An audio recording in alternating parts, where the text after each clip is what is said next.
Makanya malam-malam Sya'ban itu ulama menghidupkan waktu malamnya. Itu Masya Allah, ulama-ulama salaf dari zaman sahabat, tabi'in dan setelahnya itu selalu menghidupkan malam Sya'ban, pertengahannya apalagi sampai ke akhirnya, karena merasa bahwa ini akan berakhir nih, jarang-jarang bisa dihidupkan. Malam nisfu Sya'ban, pertengahan Sya'ban, ini sunnahnya cuma Yasin aja ya, sekian kali yang pertama. Kalau siangnya puasa, malamnya apa yang dilakukan? Baik, kita tanya dalil dia. Maka para ulama-ulama salaf dulu, bahkan sejak zaman Nabi SAW, bahkan Nabi melakukannya, sahabat mengerjakannya, tabi'in menunaikannya, ulama menggarisbawahinya. Apa yang dilakukan? Mereka menghidupkan malam-malam Sya'ban dengan ibadah. Malam-malam Sya'ban, apalagi kalau sudah masuk ke pertengahannya sampai akhirnya, karena mereka merasa waktunya sudah mau berakhir, mereka hidupkan terus pertengahannya, akhirnya dan seterusnya. Pergi, apa amalannya? Setidaknya ada 3 amalan untuk di malam-malam Sya'ban. Boleh dimulai dari malam ini, silahkan. Ya. Kita saling mengingatkan ya, boleh silahkan. Ya. Untuk kabari yang lain ya. 1, sholat. Memperbanyak sholat. 2, berinteraksi dengan Al-Quran. Tilawah Al-Quran. Mau baca, mau pahami kan? Mau menghafal, merajaah, mengulang, silahkan. 3, memperbanyak doa dan istighfar. Memperbanyak doa dan istighfar. 1, salat. 2, memperbanyak interaksi dengan Al-Quran. 3, memperbanyak doa dan istighfar. Salatnya ada 3 jenis yang bisa dikerjakan. 1, qiyamul lail. Qiyamul lail. 2, tahajud. 3, witir. Qiyamul lail, tahajud, witir.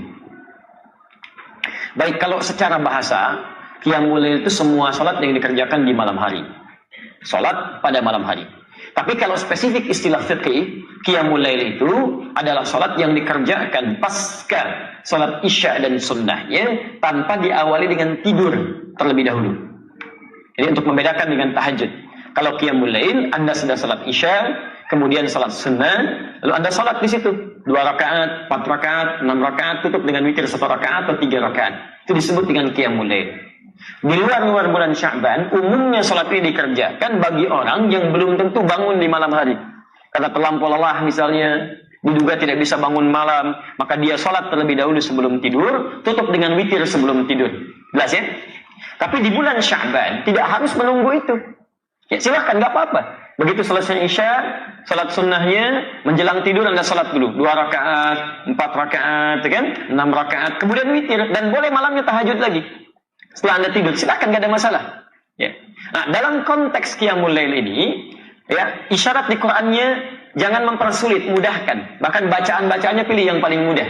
Ya. Quran surah ke-73 ayat 20. Faqra'u ma tayassara minal Qur'an. Silakan baca yang mudah-mudah, ringan-ringan dari Al-Qur'an. Silakan. Ya. Dan ringan itu bisa relatif ya. Ringannya Nabi itu 100 ayat Al-Baqarah. Ringan itu ya. Masya Allah. Antum ya demikian. Al-Qul wallah ya. Kemudian Anas rakaat kedua. Hari keduanya tambah lagi Ad-Duha, setelahnya Alam Nashrah. Naik lagi. Ya. Jadi kalau bisa begini, saran saya, hidupkan di keluarga. Dengan anak-anak boleh kok jamaah. Boleh untuk memberikan bimbingan. Boleh. Ya, tahajud atau qiyamul lail berjamaah untuk memberikan bimbingan itu sah. Seperti Nabi pernah menjadi imam bagi Abdullah bin Abbas radhiyallahu taala anhuma. Salat malam. Ada di Abu Dawud nomor hadis 1365 ketika di rumah Sayyidah Maimunah. Ibnu Abbas salat di belakang. Ya, kemudian setelah itu ditarik oleh Nabi sampai sejajar begini. Itu salatnya sedang tahajud. Awas, hati-hati. Saya suka agak bingung ini ya, agak sulit memahami, gagal dalam paham bagi orang-orang mengatakan dilarang bid'ah tahajud berjamaah itu. Tapi Anda menjadikan hadis ini untuk membenarkan imam dengan makmum dalam posisi sejajar. Jadi kalau ada satu imam dan pasti imamnya satu, ya, kemudian ada makmum 1 orang. Makmum berdiri di sini. Anda katakan posisi imam dengan makmum itu sejajar begini. Pernah dengar ini? Sah, boleh. Apa hadisnya, apa dalilnya? Karena Ibnu Abbas pernah sholat bersama Rasulullah, kemudian ditarik oleh Nabi supaya sejajar begini. Anda menjadikan hadis itu untuk dalil sejajar dalam shaf. Tapi kenapa Anda kemudian lupakan kalau sholat itu sedang sholat bersama qiyamul lail, tahajud?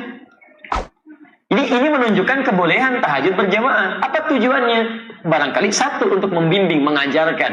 Kalau dalam konteks bimbingan kemudian mengajarkan seseorang untuk bisa mendapatkan kenyamanan dalam tahajud, itu boleh dilakukan, silakan, gak ada masalah.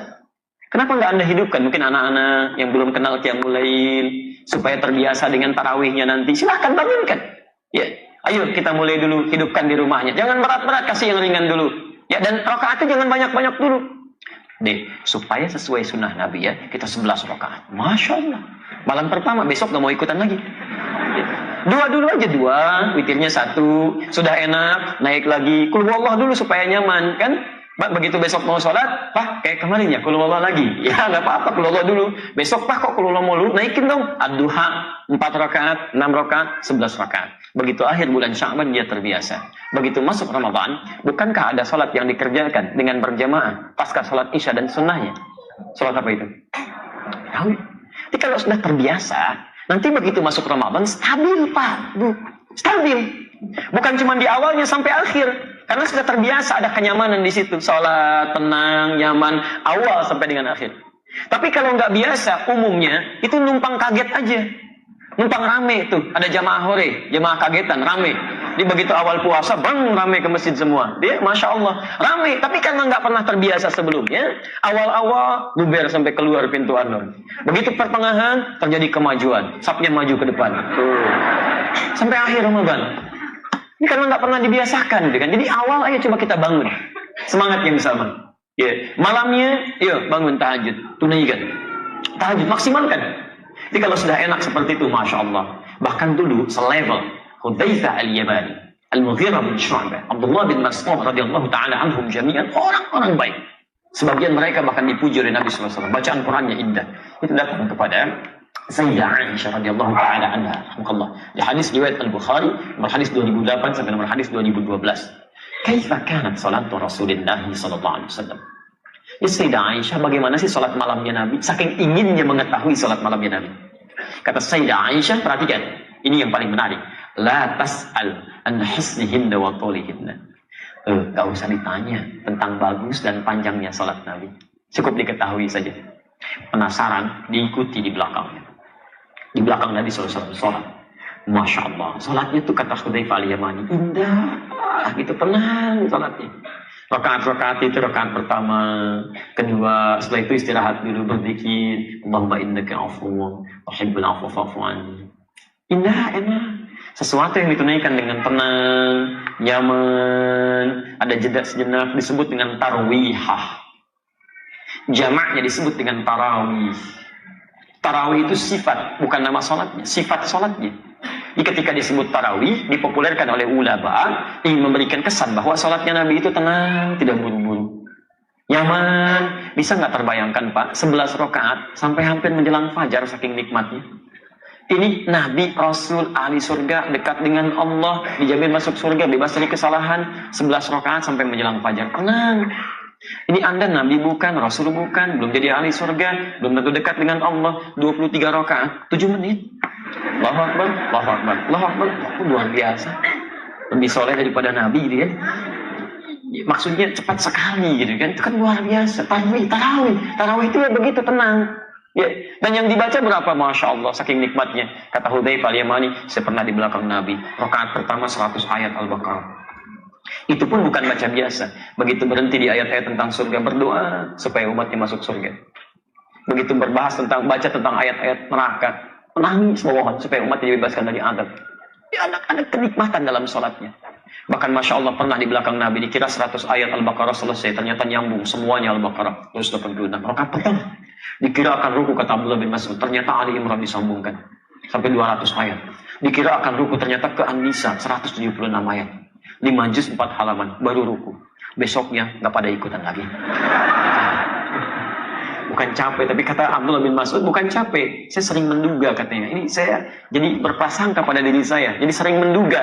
Jadi nggak enak sama Nabi. Ini sekarang bukan rukunya. Nikmat. Mereka sudah biasa sholat malam. Bahkan Abdullah bin Mas'ud, Abdurrahman bin Auf, Uthman bin Affan, disebutkan di kitab At-Tibyan karena Imam An-Nawawi. Saya punya terbitan Darul Kutub Al-Islamiyah, warna merah marun, halaman 38. Ya, paragraf pertama bagi 1 sampai 2, posisi paling kanan sebelah atas. Itu mereka sepeninggal Nabi menikmati sholat tahajud sampai hatam Quran. Semalam khatam Quran. Diberikan keberkahan waktunya oleh Allah Subhanahu wa taala. Nah, jadi Bapak dan Ibu sekalian, ayo kita hidupkan malamnya. Ayo kita hidupkan. Makanya malam-malam Sya'ban itu ulama menghidupkan waktu malamnya. Silahkan cek. Anda buka kitab Syekhul Islam Ibnu Taimiyah Majmu' Fatawa juz ke-23 halaman 123. Ya, disebutkan dengan redaksi berbeda, substansi yang sama di kitabnya Syekh Ibnu Mulaqin Asy-Syafi'i atau Mulaqin Asy-Syafi'i di kitab At-Tawdih halaman 444. Itu Masya Allah, ulama-ulama salaf dari zaman sahabat, tabi'in dan setelahnya itu selalu menghidupkan malam Sya'ban, pertengahannya apalagi sampai ke akhirnya, karena merasa bahwa ini akan berakhir nih, jarang-jarang bisa dihidupkan. Ada yang salat tahajud, qiyamul lail, baca Quran, Masya Allah, dihidupkan oleh mereka. Ya, dihidupkan. Dan ada yang memanggil ayo orang lain untuk ikut sama-sama hidupkan malamnya. Ya, bukan dalam konteks ikut mengadakan ini itu bukan. Ya, tapi dalam konteks menghidupkan malamnya. Diajak orang lain, ayo coba hidupkan. Ada yang ke masjid, ada yang di rumah. Ya, baca Quran macam-macam. Ada yang Yasinan, ada yang Baqarahan, Ali Imranan, An-Nisaan, ya, Al-An'aman, Al-A'rafan. Ya, ini tidak harus Anda batasi. Malam nisfu Sya'ban, pertengahan Sya'ban, ini sunnahnya cuma Yasin aja ya, sekian kali. Yang lain tidak. Itu tidak tepat. Silakan mau baca ayat apa saja silakan. Gak ada masalah di sini. Anda baca Yasin, silakan. Al-Baqarah, silakan. Ali Imran, silakan. Silakan populerkan. Nanti antum mau baca apa? Saya Baqarahan, Masya Allah. Antum Ali Imranan, Masya Allah. Antum Al-An'aman, Masya Allah. Yang sana apa? Yasinan. Sudah selesai. Baca, pahami isinya, amalkan isinya. Itu poinnya. Jangan dibaca sekian kali, tapi nggak paham artinya. Ya, itu walaupun ada pahalanya, tapi maknanya nggak kita dapatkan dalam kehidupan. Jadi jangan meributkan sesuatu yang memang esensinya tidak kita ketahui, pelajari dulu. Ya. Tidak dilarang Anda menghidupkan malam Sya'ban. Yang keliru itu menjadikan malam itu untuk menunaikan sesuatu yang tidak ada tuntunannya. Jadi Anda ngajak orang dengan cara yang salah itu nggak boleh. Walaupun perbuatannya baik, dulu pernah ada masa orang-orang sudah mulai malas untuk menunaikan ibadah. Maka diajak oleh para ulama. Tapi sebagian ada yang mengajak dengan cara yang salah. Memunculkan hadis-hadis yang tidak dikenal riwayatnya. Ya. Pernah dengar ini? Orang sholat di malam pertengahan Sya'ban, nisfu Sya'ban. Sholatnya 100 rakaat. Kan? Dan sholatnya begini, bacanya ini dapat pahala sekian. Pernah dengar? Ya ada riwayatnya. Dan itu bukan palsu hadisnya. Bukan palsu. Tapi palsu banget. Itu cuma Nabi nggak ada. Di kitab hadis palsu pun nggak ditemukan. Nggak ada, karena dulu nggak ada gitu kan. Jadi Anda tidak dilarang kalau ingin menghidupkan malam Sya'bannya, tapi tidak harus melakukan sesuatu yang tidak ada dasar dalilnya. Itu aja poinnya. Ya, kalau ingin menunaikan ibadah silakan, nggak ada masalah. Bahkan Syekhul Islam Ibnu Taimiyah mengatakan orang-orang mulai ke masjid, ada yang berjamaah sholatnya malamnya, tapi hanya sesekali, bukan berarti dirutinkan begitu, tidak. Ya, jelas ya. Baik, jadi hidupkan malamnya, hidupkan siangnya. Baik, kalau sholat malam waktunya kapan? Masa siang? Sholat malam pasti malam. Nggak ada sholat malam siang, kan? Makanya tahajud itu malam, qiyamul lail itu malam, witir itu malam. Kalau siang apa tadi? Puasa. Siang puasa. Aduh, cepat ingat, lambat lupa. Cepat ingat, cepat lupa. Lambat ingat, lambat lupa. Lambat ingat, cepat lupa. Ya kan?